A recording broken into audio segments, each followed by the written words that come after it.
নমস্কার, আমি ডক্টর গোপাল চন্দ্র সাঁতরা। আমি আমার একটি স্বরচিত কবিতা পাঠ করছি।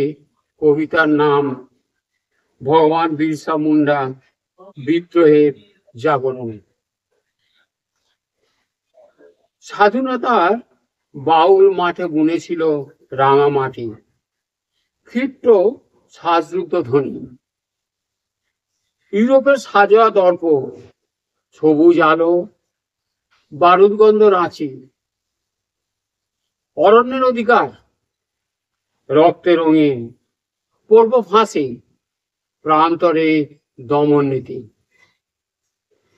সেলুলারে সূর্য ডোবে, দুনিয়ায় জ্বলে ওঠে হলুদ। নীলকর প্রজাতরা হাহাকার, বালুচর চাপা সিধু সর্দার। জাগে জনজাতি, ভেঙে আসে ঢেউ, বাজলো রণ। পোড়া ভিটে বালক বীর, তুনির কক্ষে অভ্যুত্থান। নিকানো উঠান, মাটির দেয়াল, নিত্য অনশন। ভগবান শ্রীরামচন্দ্র, পাতালভেদী জল, শিশুর খেলা, সবুজ পক্ষীগণ।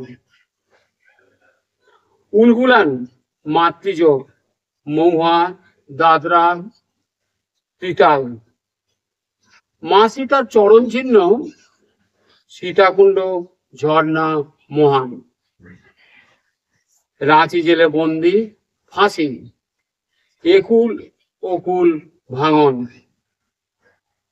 একবার বিদায় দে মা, ঘুরে আসি। নমস্কার।